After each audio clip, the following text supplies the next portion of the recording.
Comment ça va, la salle est chaude.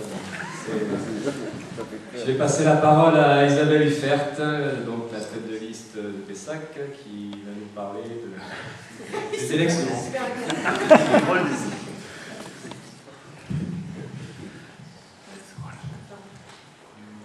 Donc voilà, Monica l'a dit, ça marche? Monica l'a dit, ces élections sont pour nous une étape dans la construction d'une opposition de gauche à la politique du gouvernement pour préparer la riposte sociale, mais elles sont aussi l'occasion d'envoyer des élus anticapitalistes dans les conseils municipaux, des femmes et des hommes qui ne doivent de compte qu'à la population, aux couches populaires, aux salariés, aux chômeurs, à ceux à qui on ne donne jamais la parole. Des élus qui appellent à résister, à relever la tête, à faire entendre leurs droits, leurs exigences, des élus qui appellent la population à se mêler de ce qui la regarde, la gestion de la commune, et qui appellent à participer au combat politique pour renverser le rapport de force. Des élus municipaux anticapitalistes qui peuvent être un appui et un relais pour tous ceux qui luttent et qui résistent au quotidien. Et Monica a commencé à en parler. De ce point de vue, nous avons un petit bilan, petit certes, et modeste, mais qui compte. Et je crois que dans les communes où ont été présents ces dernières années des élus anticapitalistes, nous avons fait la démonstration que leur présence peut être une aide, un soutien aux mobilisations, en les faisant connaître, en leur donnant une visibilité plus grande, et cela peut parfois, et même relativement souvent, aider les choses. À ce jour, nous sommes donc encore pour quelques jours 5 élus NPA qui siègent dans des conseils municipaux de l'agglomération bordelaise. Monica a commencé à en parler, mais elle a oublié un camarade qui, certes, ne se représente pas, mais donc voilà, je vais dire deux mots. Donc il y a à Senon, Christine Hérault, à Cestas, Guy Lafont, qui ne repart pas dans un nouveau mandat, mais qui en a mené lui aussi deux. À Lormont, Monica. À Pessac, nous sommes deux. Gérard Barthélémy, qui est empêché ce soir, mais qui est bien sûr sur la liste et qui est lui aussi sortant, et moi-même. Et puis il y avait aussi, dans une petite commune hors agglomération, à Saint-Sauveur, près de Libourne, Franck Doll, qui est là-bas. Il y a toujours, oui. Voilà. Et pour donc un certain nombre d'entre nous, c'était le deuxième mandat. Nous avions été élus déjà en 2001. Alors, c'est une expérience concrète d'intervention dans une institution qu'on voudrait nous présenter comme un lieu de démocratie, puisqu'on entend régulièrement dire que les communes seraient le premier étage de la démocratie, et force est de constater que c'est une belle légende. Parce que si les élus municipaux sont en effet probablement les élus les moins éloignés de la population, les conseils municipaux des grandes villes ne sont qu'une chambre d'enregistrement. Tout y est décidé ailleurs, dans le bureau du maire le plus souvent, avec quelques experts, quand ce n'est pas directement dans le bureau du président de région ou du président de la communauté urbaine. Et à de très rares exceptions près, le groupe majoritaire se contente de voter en bloc et sans débat au nom de la solidarité majoritaire. Et nous pouvons toutes et tous témoigner, nous qui sommes élus, à quel point l'indépendance politique n'a pas de prix. Nous sommes tous dans des conseils sur l'agglomération, dans des conseils municipaux qui sont à majorité gauche plurielle. Et nous avons tous assisté, au cours de nos mandats, à de multiples petits et parfois bien grands renoncements d'élus du Parti communiste français ou des Verts qui acceptent de taire leurs critiques et qui votent tous les budgets en échange de leur place dans la majorité municipale, place qui se traduit par des places d'adjoints, entre autres. Quant au groupe d'opposition de droite, il est drôle de constater que tout en étant concurrents, ils partagent les mêmes fondamentaux et une polémique en fait que sur des sujets totalement annexes. Et de fait, c'est uniquement quand la population s'invite dans les conseils municipaux pour faire entendre ses revendications que la vraie vie s'y engouffre. Mais ce n'est en rien spontané, car si officiellement les conseils municipaux sont publics, il faut être sacrément motivé pour y assister. À moins de connaître un élu et d'avoir eu accès avant aux délibérations, aux documents qui y sont discutés, le public n'a aucun moyen de maîtriser ce dont il est question quand il y a même discussion en son sein.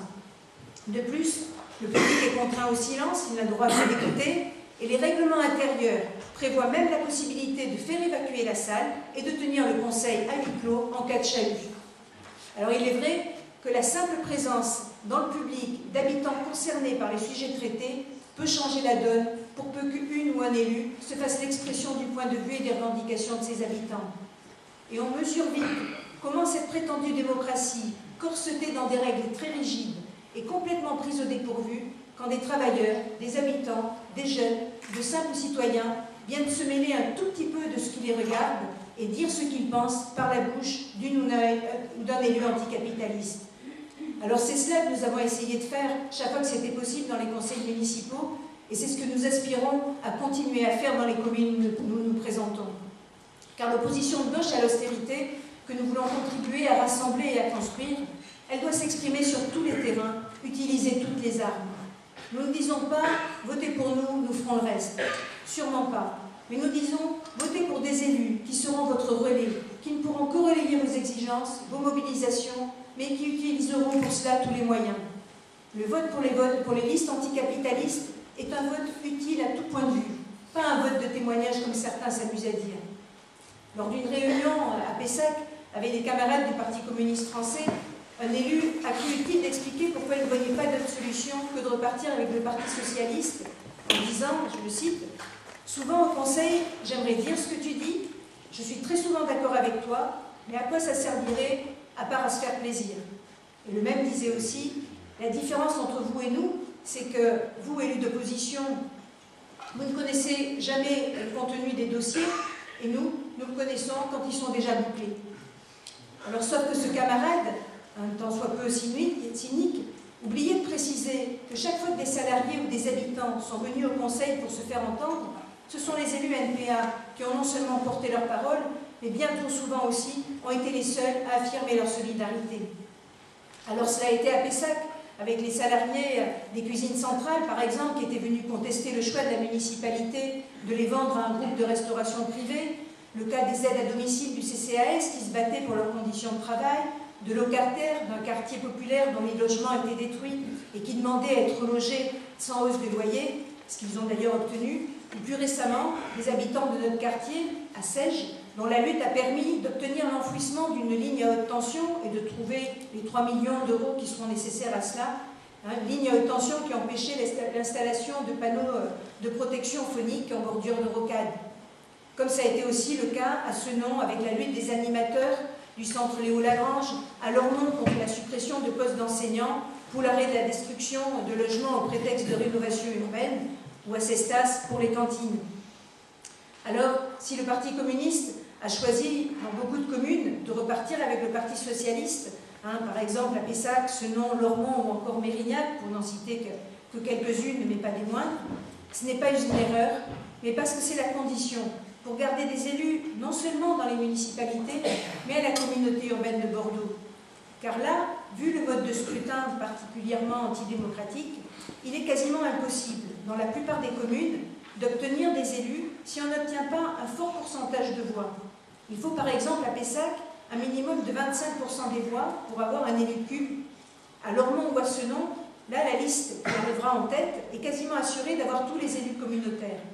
Et c'est seulement dans une grande ville comme Bordeaux qu'il est possible d'avoir un élu à la communauté urbaine de Bordeaux avec 7% des voix ou à peine moins. Mais 7%, c'est quand même une sacrée marche. Alors le Parti communiste, comme les Verts d'ailleurs, ne doivent leurs élus communautaires qu'à leur alliance avec le PS dès le premier tour.